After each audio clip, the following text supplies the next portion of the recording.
une. Merci Pasteur Géry pour la confiance. Je vous demander de faire quelque chose, je vous demander de vous lever. Et nous allons acclamer la parole de Dieu. Amen. Je vous demande d'acclamer cette parole. Cette parole sur laquelle tu es fait enfant de Dieu. Cette parole est une alliance entre toi et Dieu. Parce que cette parole est ton salut. Cette parole est ta nourriture. Cette parole est la solution à ta vie. Cette parole est ton espérance. Cette parole est le changement. Cette parole est la fondation du royaume de Dieu qui vient vers le monde. Amen. Amen. Amen. Il faut réaliser cette parole est ce qu'il y a de plus important. Cette parole, c'est par quoi a été fait ce monde. Cette parole, elle est ce qui te nourrit. Elle est plus importante que ton salaire. Elle est plus importante que ton épouse. Elle est plus importante que ton fils, ta fille. Elle est plus importante que le gouvernement belge. Elle est plus importante que la constitution belge. Elle est plus importante que les photos de la famille royale et de la petite fille du roi qu'on a vu, de la famille royale qu'on voit. Elle est plus importante que tout. Cette parole est plus importante que ce qui se passe entre l'Ukraine et la Russie. Elle est plus importante que tout, car tout a été fait par et pour cette parole. Et cette parole a été faite chair. Cette parole s'est manifestée en Israël. Mais Israël ne l'a pas reconnue. Dans une certaine partie, quand cette parole a marché en la personne du Messie, du Fils de Dieu. C'est cela que nous avons acclamé. Et on ne peut pas acclamer quelque chose qu'on ne comprend pas. Des gens se lèvent pour aller acclamer des stars, des hommes déchus qui commettent des abominations, des souillures. Mais nous avons été créés pour acclamer Dieu en connaissance et en vérité. Sur ce, je vous invite à vous asseoir. Parce que on a perdu le sens du, on va dire, du sacré. La vie, pour certains, n'est plus sacrée, n'a plus de valeur. Même pour des fois, pour certaines personnes, leur propre vie n'a plus de valeur. On ne s'aime pas. Parce que tout est relatif. Tout est marchandise. On a chosifié toute chose. Mais pour nous qui lisons la parole, l'homme est à l'image de Dieu. Et une image, pour produire une image, il faut de la lumière.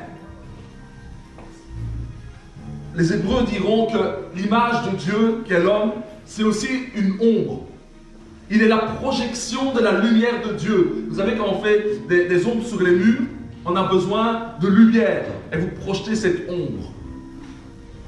De même, l'homme est une image. Et dans ce temps de Pâques, la Pâques a 3 temps. Il y a la Pâques qui avait été célébrée par les Juifs, qui avait été instaurée quand le peuple hébreu était dans l'esclavage. C'est là où ils ont reçu la Pâques. C'est là où elle a commencé. C'est là où elle a été promulguée de Dieu lui-même, parce que Moïse entendait la voix de Dieu. Il parlait avec Dieu comme on parle entre nous. Il entendait clairement. Il n'avait pas besoin d'interprétation particulière. Il entendait clairement ce que Dieu disait et pouvait donc obéir d'une manière claire et précise. Amen. Il n'y avait pas de code. Il n'y avait même pas encore de Torah qui avait été donné. Ensuite, il y a un autre moment qui est la Pâque accomplie.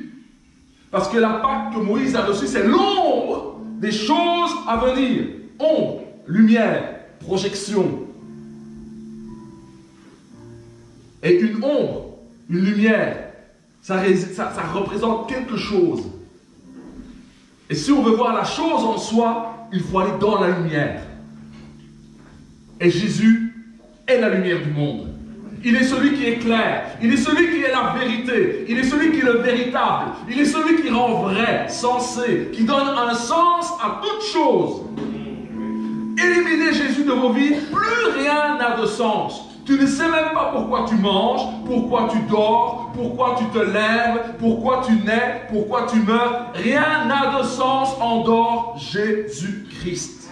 Et le malheur du monde, la souffrance du monde, c'est de manquer de la révélation de celui qui est le chemin, la vérité et la lumière du monde.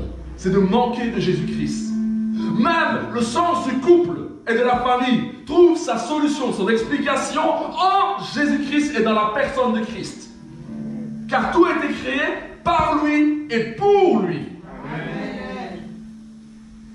Et la Pâque, Jésus l'a accomplie avec ses 12 disciples dans la chambre haute. Vous savez qu'il avait 120 disciples, hein?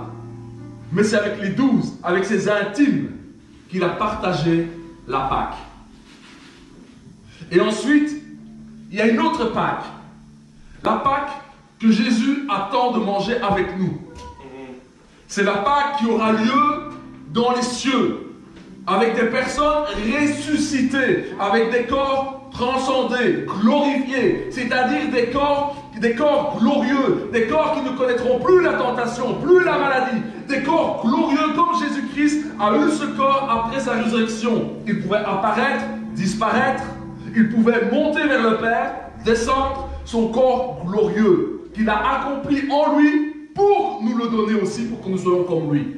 Et là, nous mangerons une Pâque céleste, avec Moïse, avec Abraham, avec David, avec tous les grands de la Bible qui ont cru au Messie, qui ont accompli la parole de Dieu. Et là, ce sera une Pâque glorieuse, avec un vin spécial, avec un pain sans levain spécial. Et cette Pâque, c'est quoi? Cette Pâque a son sens, a un sens glorieux. Et nous allons rentrer dans ce sens-là pour donner du sens à ce que nous faisons aujourd'hui. À cette Pâque que nous allons vivre et que nous vivons à l'instant présent. Il faut retourner en Exode. Quand le peuple de Dieu criait depuis 430 ans de sa servitude et de son esclavage. Aujourd'hui, nous sommes aussi en Égypte. Nous sommes à Babylone. Nous sommes au milieu de l'abomination qui se commet dans toutes les nations. Vous savez que la communauté européenne, le symbole de la communauté européenne, c'est une femme assise sur une bête écarlate.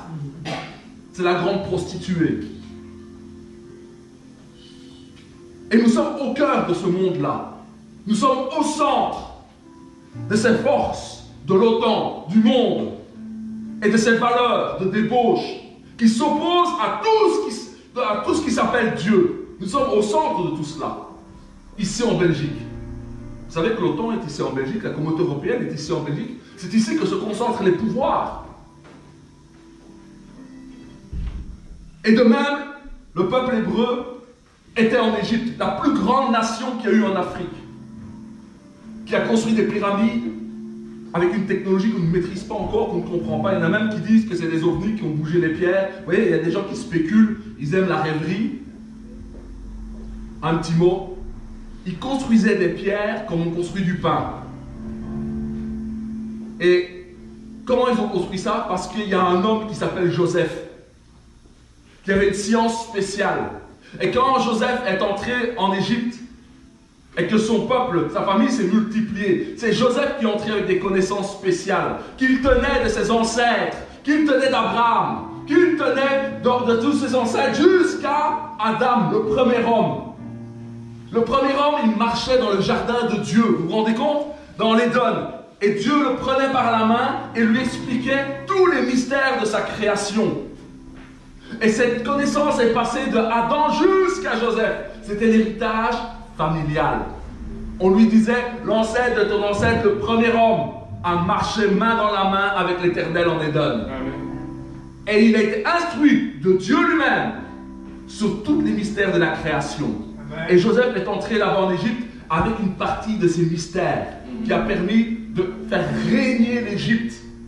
Et pourquoi Dieu a mis son peuple là? Parce que Israël devait devenir un peuple. Et pour devenir une nation, on ne devait pas une nation comme cela. Donc dans le peuple africain ancien, Dieu a placé son peuple là, l'a fait grandir là pour l'enseigner comment devenir une nation en regardant comment faisaient les pharaons d'Égypte, le peuple noir d'Afrique. Mais voilà là, il a été tenu en esclavage. Comme nous sommes l'esclave. Esclaves aujourd'hui. Nous sommes esclaves de nos salaires. Nous sommes esclaves du patron pour lequel nous travaillons. On n'est pas vraiment libre de faire ce que l'on veut. Celui qui est plus riche que vous et moi a plus de liberté par le pouvoir de l'argent. Et vous savez, ils ne veulent pas nous lâcher. Ils ne veulent pas nous lâcher parce que c'est nous la source de bénédiction de ce peuple. C'est toutes les petites mains qui travaillent, qui font des briques, qui font la promotion de l'Égypte. Nous sommes en esclavage. On se vend pour un peu d'argent pour pouvoir nourrir nos familles. Et s'ils veulent que nous ayons moins, on aura moins. Et s'ils veulent nous mettre assignés à résidence, comme on a été assignés à résidence avec le Covid, tu restes chez toi, tu ne bouges pas. C'est ça qui s'est passé. Il ne faut pas se leurrer, il faut voir les choses en face, il ne faut pas avoir peur. Dieu est de notre côté. Et nous, nous sommes du côté de Dieu. Et quelque part, ce Covid et le fait que nous sommes restés dans nos maisons m'a fait penser à l'Exode, à Israël qui devait rester dans sa maison pendant que l'ange de la mort passait. C'est pas ça que nous avons vécu. Il y a des gens qui ont eu très peur. Moi, je n'ai pas eu peur parce que j'ai regardé ça avec les yeux de la foi. Je suis en alliance avec Dieu. L'ange de la mort passe. On dit que tout le monde est en train de mourir du Covid. Ils ont un peu exagéré. Je vous assure, ils ont vraiment exagéré. Quand on a peur, des fois, on exagère. Mais moi, je n'avais pas peur. Je me dis, je suis en train de revivre comme en Égypte. Mais moi, j'ai une alliance avec Dieu. Toi aussi, tu as une alliance avec Dieu. Alors pourquoi Dieu ferait-il du même sort entre celui qui ne marche pas avec lui et celui qui a la foi en lui? Pourquoi le sort des disciples de Jésus-Christ doit être le même que ceux qui ne se confient pas en l'Éternel? Ce n'est pas possible. Alors tu as droit à avoir ce que tu revendiques. Alors pour moi, c'était une sorte de Pâques. J'étais chez moi avec ma famille pendant que l'ange de la mort passait, à la TV surtout. Ah ouais, parce que l'ange de la mort, c'est là à la TV qui met la peur dans la tête des gens. Et nous étions dans nos maisons. Mais le peuple hébreu avait quoi? Il avait un Moïse, un prophète, qui entendait Dieu clairement. Et il leur a dit, maintenant, voilà, vous allez instituer la Pâque. Vous allez prendre un agneau ou un chevreau. Vous allez le prendre, il faut qu'il soit sans défaut corporel. Vous le mettrez à part. Vous le sacrifierez. Vous prendrez de son sang avec une branche d'hysope. Et vous en peindrez vos linteaux. Vous savez, le linteau, ça forme un U. Hein? Eh bien, ça, c'est une lettre hébraïque. Ça a un sens. Ça veut dire quelque chose. Ça signifie le sacrifice. Et quand l'ange de la mort passera, personne ne sera touché dans ces maisons. Alors Pâques, ça veut dire quoi? C'est le passage. Ça veut dire aussi sauter au-dessus. Ça veut dire qu'à la Pâques, Dieu saute au-dessus des maisons qui ont la marque du sang. Donc Dieu passe au-dessus. Parce que la Pâque, ça veut dire quoi? C'est le jugement de ceux qui ne sont pas en alliance avec Dieu. C'est le jugement de ceux qui ne veulent pas de Dieu, qui le rejettent par leurs pratiques, par leur comportement, par leurs attitudes, par leurs affects, par ce qui les fait mettre en mouvement dans leur cœur. Toute l'Égypte était opposée à Dieu. Et pourtant, au milieu de l'Égypte, depuis 430 ans, le vrai Dieu a été prêché. Ils ont vu le peuple de Dieu avoir la crainte de Dieu et marcher avec Dieu. Vous savez qu'il y avait même un temple, hein? Là je vous parle d'archéologie, il y avait même un temple qui a été créé à l'Éternel au milieu de l'Égypte, qui a été fondé par Joseph et ses ancêtres. Donc pendant qu'il y avait le culte des faux dieux, au milieu de l'Égypte, il y avait un vrai culte avec des sacrifices pour Dieu. Pour savoir ça, il faut être bien informé. Et je vous assure, j'aime bien être bien informé. Donc, Israël, enfin, les Hébreux qui étaient là en Égypte avaient la connaissance de la vérité. Et certains Égyptiens ont allié la foi dans le Dieu véritable qui est l'Éternel. Mais ce jour-là, après toutes des plaies qui sont arrivées, parce que Pharaon ne voulait pas relâcher sa force de travail. Aujourd'hui, nous sommes la force de travail de ce monde. C'est nous qui faisons fonctionner le monde. S'il y a des gens riches, c'est parce qu'ils exploitent notre travail, nos capacités, nos talents pour de l'argent. Mais en réalité, l'argent n'est rien. Qu'est-ce qui fait la différence? C'est ta bénédiction. C'est ce que Dieu t'a donné comme talent, comme capacité. C'est ça qui produit les richesses du monde européen. De même, l'Afrique, qui a été prise en esclavage, c'est ce qui a fait la réussite aussi des États-Unis, parce qu'ils ont eu des esclaves. Et aujourd'hui, l'esclavage moderne est fait par l'argent. Vous voyez le lien? La Bible, les choses d'antan se refont, c'est exactement la même chose qui se repasse en ce jour, qui se passe en ce jour. Et là, le peuple hébreu a pratiqué la Pâque. Ils ont pris cet agneau. Ils devaient le sacrifier, vider de son sang. Ils devaient le cuire et le manger. Ensemble, en famille. Et si une famille n'avait pas assez, il fallait que la famille d'à côté vienne dans la famille qui avait l'agneau et ils mangeaient ensemble. C'est à ce moment-là, la Pâque, c'est quoi? C'est là où le peuple de Dieu s'est fédéré, s'est uni. Parce qu'un peuple, ce sont des familles. C'est très important. Des familles. L'Église, c'est une famille composée de familles qui s'unit et qui partagent la Pâque ensemble. Et pendant qu'ils partageaient la Pâque et qu'ils avaient mis le sang et qu'ils mangeaient, qu'ils se nourrissaient, ils avaient leur bâton, ils étaient prêts à partir en exode vers la terre promise. Mais Pharaon ne voulait pas. Il y a eu beaucoup de plaies qui sont arrivées, jusqu'à la dernière plaie qui est que de tout premier-né devait mourir. Comme châtiment. Alors des fois on peut dire, mais c'est dur. Vous savez, notre sens de la justice est corrompu. Si, à l'instant même, le ciel s'ouvrait et que nous pouvions, avec nos yeux, avec notre esprit, avec notre être, saisir la sainteté de Dieu, saisir la perfection de Dieu, saisir la gloire de Dieu, sa sagesse, sa puissance, sa sainteté, on se rendrait compte de l'horreur de certains comportements que nous avons. Et ça s'appelle une révélation. C'est ce qui s'est passé le jour de notre conversion. Le jour de notre conversion, cette personne de Dieu, du Messie, par sa parole que nous avons entendue, par une puissance de l'Esprit, nous a touchés. Et quand Dieu se présente à nous, il montre aussi les ombres qui sont en nous. Il montre le péché qui est en nous. Il montre le mauvais levain qui est en nous. Et il nous montre aussi, et il nous donne la solution pour nous délivrer, pour nous séparer du mauvais levain. Et de même, à la Pâque, il y avait quelque chose qu'ils devaient faire. Les femmes d'Israël devaient éliminer tout le levain qu'il y avait dans la maison. Et de même, à la première Pâque, ils ont dû faire des pains sans levain. Et quand ils ont fait ces pains sans levain, eh bien, ils mangeaient un pain là, sans levain, avec l'agneau et des herbes amères. Et puis l'Éternel les a délivrés. Et là, Pharaon, il a craqué. Parce que tous les premiers-nés d'Israël sont morts. Et là, je vous donne une info on m'a appris ça. Vous voyez, la parole de Dieu est formidable. Pourquoi tous les premiers-nés devaient mourir? Parce que c'est une image que Dieu lui-même va donner son premier-né. Dieu lui-même va donner son Fils unique, sa vie. Celui avec qui il était intimement lié depuis toute l'éternité et qui forme la divinité.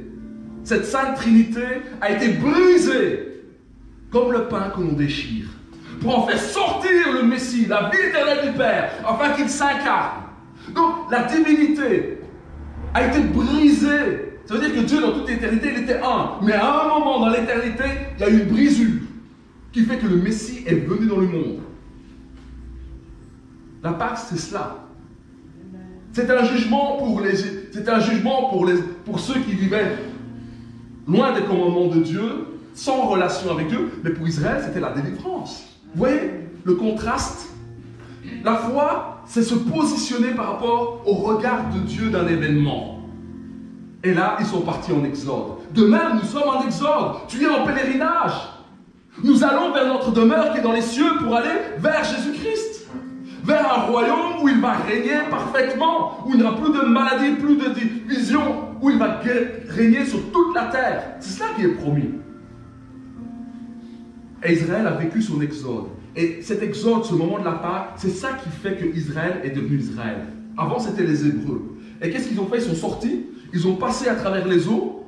Et quand ils sont passés à travers les eaux qui représentent les eaux du baptême, ils sont allés sur la montagne en Horeb où Dieu a donné quoi? La Torah, les enseignements. De même, Jésus vient en Israël. Jean-Baptiste le voit et il dit: voici l'agneau de Dieu qui ôte le péché du monde. Jésus, on pouvait le confondre avec n'importe qui. C'est ce que dit Isaïe, on peut le confondre avec n'importe qui. Et vous savez que Jean le Baptiste était le cousin de Jésus. Donc, ils se connaissaient. Mais ce jour-là, le regard de l'Esprit a fait en sorte qu'il n'a plus vu son cousin. mais qu'il a vu qui il était réellement, entièrement et pleinement. Dans une partie, il était aussi son cousin, mais en réalité, il est la parole de Dieu. Il est le Fils unique de Dieu. Il est celui qui est à même de révéler pleinement Dieu parce qu'il participe à la divinité de Dieu. Il est omniscient, omnipotent, omniprésent comme Dieu, parce qu'il est Dieu, c'est ça la nature de Dieu. Mais il est le Fils, il est Jésus, Yeshua, et il s'est incarné. Et là, il dit, voici l'agneau de Dieu. Alors, si vous êtes juif, et que vous avez fêté la Pâque qui vous a fait sortir de l'Exode, et que de génération en génération, le père de famille, qu'est-ce qu'il faisait? Il prenait son enfant, avec son enfant et la famille, ils allaient choisir un agneau. Il le gardait 3 jours à part. Ça veut dire sanctifié, mis à part, réservé pour Dieu. Comme toi et moi, aujourd'hui, qu'est-ce que nous avons fait? Nous sommes mis à part pour venir ici pour Dieu. Amen. C'est ça la sainteté. C'est réserver quelque chose pour Dieu. Parce que sainteté, on pense souvent que la sainteté, la sanctification, c'est être sans péché. En partie, c'est ça, mais surtout en premier sens, c'est savoir se mettre à part pour Dieu. Aujourd'hui, nous nous sommes mis à part pour communier avec notre Seigneur à travers sa parole et à travers l'amour fraternel. Parce que Dieu est amour. Et imaginez pendant des générations de faire un sacrifice d'agneau, d'année en année. Et les mamans juives, qu'est-ce qu'elles font? Elles nettoient complètement la maison pendant la Pâque pour qu'il n'y ait plus une seule once de levain. Il ne faut plus qu'il y ait du levain dans la maison. Et le papa vient avec sa lampe et il contrôle. Ça, les papas, ils aiment bien contrôler. Il contrôle pour voir s'il n'y a plus de levain dans la maison. Alors la Pâque peut être célébrée. Ce levain, c'est quoi? C'est le péché. Le péché, vous voyez, le péché, c'est le levain des pharisiens.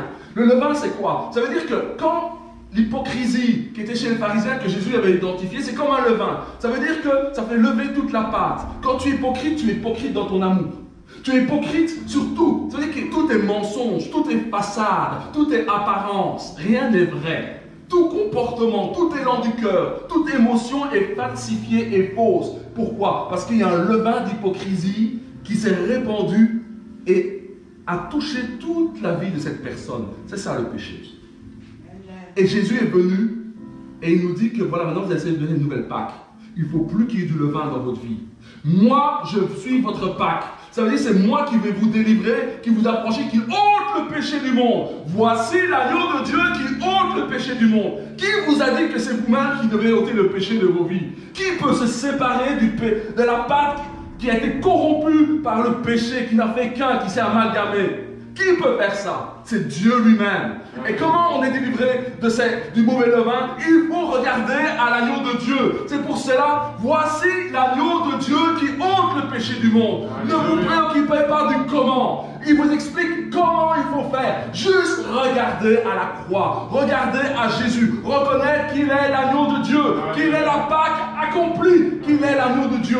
Alors quand vous êtes juif, et que vous avez fait la Pâque de génération en génération, et qu'un prophète vous a dit que c'est lui, tous les agneaux que vous avez sacrifiés, c'est lui qui en est l'accomplissement. Voici l'ombre des choses à venir, c'était les agneaux. Mais Jésus est venu, la Pâque est accomplie. Nous sommes délivrés du péché, nous sommes délivrés du jugement de Dieu. La colère de Dieu n'est pas pour nous. Alors quand on sait ça, quand on nous confine, vous voyez, moi je voyais ça comme ça, le confinement, c'est un remake. Il y a Pharaon, c'est un peu notre président, hein? Nos présidents qui dirigent, qui sont aveugles, qui ne comprennent pas, qui ont confiance dans la technologie. Je ne dis pas qu'il faut rejeter la technologie. Quand je suis malade, je prends des médicaments quand ça ne va pas, mais d'abord j'essaye la foi. Et si ça ne marche pas, j'utilise la technologie. Mais maintenant, nous avons tous des mesures de foi. Donc la foi est aussi quelque chose de personnel. Alors vous voyez, quand vous voyez ça, vous dites, moi j'étais comme Moïse, comme un peuple là, au milieu, je me dis, ben, la délivrance de l'Éternel est là. Donc s'il y a une espèce de remake qui vient comme ça ne voudrait pas dire que notre délivrance n'est pas loin? Est-ce que ça ne voudrait pas dire que le Messie va venir dans pas très longtemps? Le monde a été confiné, le monde européen, le monde de Babylone, qui est une similitude avec l'Égypte, où nous sommes l'esclave des grands, esclaves de l'argent que nous devons gagner si difficilement, alors que le Seigneur nous a dit, ne vous inquiétez pas du lendemain, Le lendemain se suffit à lui-même. Si Dieu est ton Père, comment tu peux t'inquiéter de joindre les deux bouts? C'est pas possible. Vous voyez, la foi, c'est cela. Voilà la Pâque. Et Jésus a été reconnu comme l'agneau de Dieu. Vous savez, le moment où Jésus a été reconnu comme l'agneau de Dieu, c'était le jour même où les Juifs choisissaient l'agneau. Vous voyez le moment, pendant que Jean-Baptiste dit voici l'agneau de Dieu, les familles étaient en train de choisir l'agneau de Dieu et de le mettre à part. Parce que Jésus a fait son ministère pendant 3 ans. Ça veut dire pendant 3 Pâques. La première Pâque, au moment où il est reconnu, c'est le moment où on choisit l'agneau. Et la dernière Pâque, c'est le moment où il est effectivement l'agneau de Dieu. Et là, Jean-Baptiste s'est approché, il a mis ses mains sur sa tête. Et il a baptisé Jésus. Il l'a plongé dans l'eau. Ça veut dire quoi? Il a consacré l'agneau pour le sacrifice qui allait avoir lieu, pas 3 jours, mais un jour pour 3 ans. Et 3 ans après, 3 années qui se sont écoulées après, l'agneau a été sacrifié. Jésus a été placé sur une croix. Un Romain est venu avec une branche d'hysope. Comme il fallait faire en Exode, il fallait prendre une branche d'hysope et mettre le linteau. Et Jésus dit, je suis la porte. Je suis la porte. Je suis la porte badigeonnée de sang. La porte par où il faut passer pour aller vers Dieu, mon Père, et votre Père. Alléluia. Pour rétablir la communion, le sacrifice a été fait. Et vous savez que le moment où le sacrifice a été fait, c'est exactement la même heure où dans le temple d'Israël, on sacrifiait tous les agneaux où le sang coulait. Alors si vous êtes juif à ce moment-là, si on ne comprend pas, je ne sais pas ce qu'il faut faire. Vous voyez?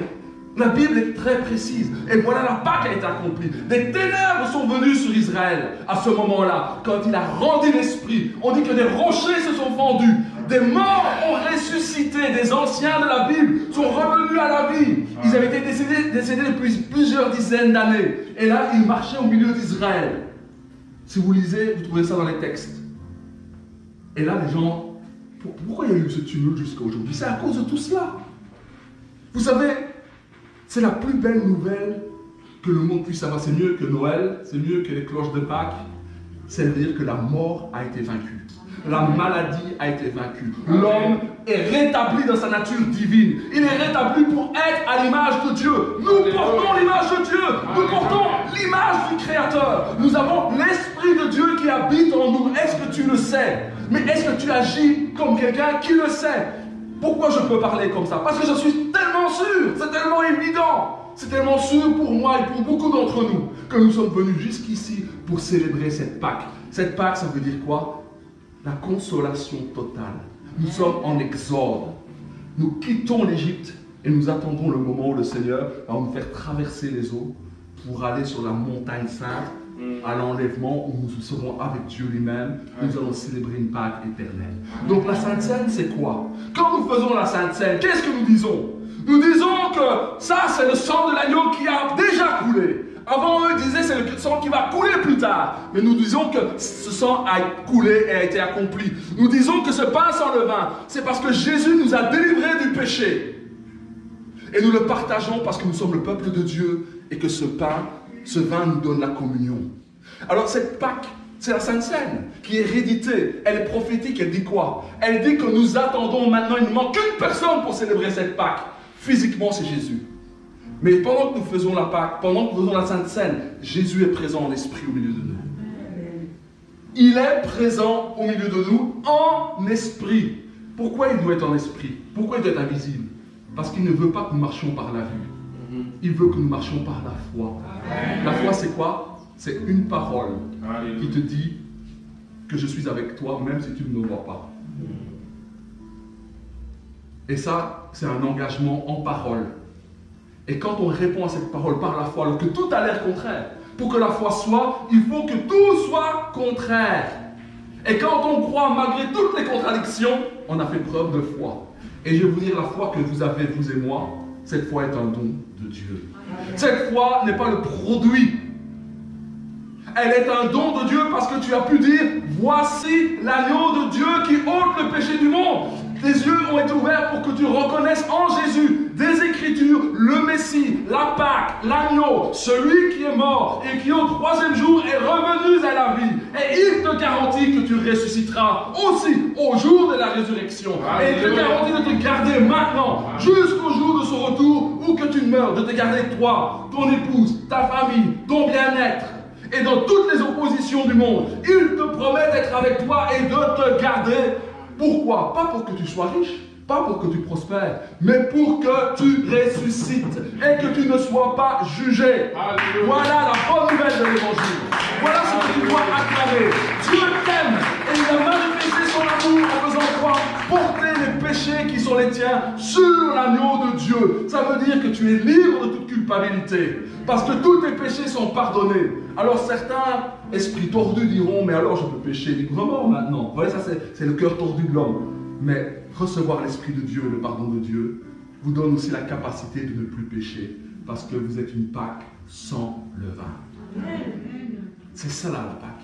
C'est la délivrance du péché et la promesse du retour de Jésus. Je vous demande d'incliner vos têtes et de faire une prière de foi. De dire, Jésus, je crois que tu es l'agneau de Dieu qui ôte le péché du monde et j'attends ton retour.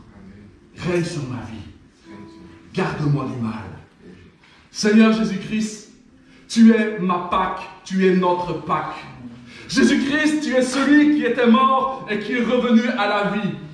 Seigneur Jésus-Christ, tu as pardonné nos fautes, tu as été fait péché pour nous, la culpabilité a reposé sur toi. C'est pour cela qu'aujourd'hui, maintenant, en cet instant, nous rejetons toute culpabilité. Parce que nous savons que le jugement est pour le monde. Mais nous ne sommes pas du monde. Nous sommes tes disciples, nous t'appartenons. Parce que tu nous as rachetés par ton sang. Nous sommes ta propriété. Maintenant, Seigneur Jésus-Christ, dans ce nouveau commencement, dans ce passage que nous faisons dans le temps pour aller vers l'éternité, garde-nous du mal.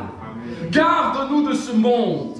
Garde-nous et préserve-nous, Seigneur, pour que nous soyons à table avec la Pâque ultime qui aura lieu avec toi, près de toi, où nous te verrons tel que tu es vraiment, dans ta gloire, dans ta beauté, dans ta splendeur, où il n'y aura plus de mystère, il n'y aura plus d'inconnu, car nous te verrons tel que tu es, et ta gloire rayonnante sera comme le soleil qui chauffe nos visages.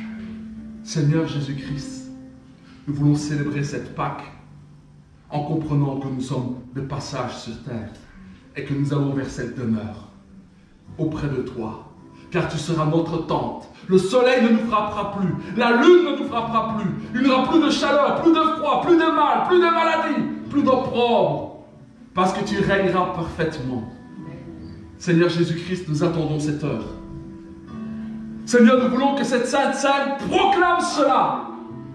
Proclame que nous croyons que ton sang a coulé et que ce pain sans levain est la délivrance de l'esclavage du péché. Nous te louons pour cette alliance que tu as faite avec Israël d'abord et dont nous sommes au bénéfice, nous aussi, aujourd'hui. Dans ces temps qui sont difficiles pour eux, pour nous, nous attendons notre salut complet et notre délivrance totale. Amen. Où tu vas vaincre le monde et l'esprit de l'Antichrist qui agit, que tu as déjà vaincu à la croix, que tu as déjà terrassé à la croix, que tu as déjà dépouillé à la croix. Nous sommes forts parce que nous connaissons la vérité. Amen. Nous sommes forts parce que tu es en nous. Nous sommes forts parce que nous nous savons aimer. Tu nous as aimés chacun pour sa part jusqu'à la mort de la croix. Amen. Je ne doute pas de cet amour. Et cet amour, oh Seigneur, convainc chacun, chacune qui est là ce matin. Convainc-le de ton amour. Seigneur, que le voile soit ouvert et que cet amour remplisse le cœur de celui qui doute. Nous avons souvent été mal aimés de nos pères, de nos mères, de ce monde, qui nous a rejetés pour ce que nous étions et qui voulait faire de nous ce que nous n'étions pas. Seigneur, c'est toi qui connais les mystères de nos cœurs. C'est toi qui pallies au manque d'amour qui est dans ce monde. Seigneur, remplis ton Église d'amour, car c'est à cela que nous reconnaissons tes disciples. C'est à l'amour que nous avons les uns pour les autres, mais aussi pour nous-mêmes. Seigneur, prépare nos cœurs avec cette Pâque, que ce levain ne vienne plus tirailler nos cœurs, mais que ce que tu as dit de nous, que cela s'accomplisse.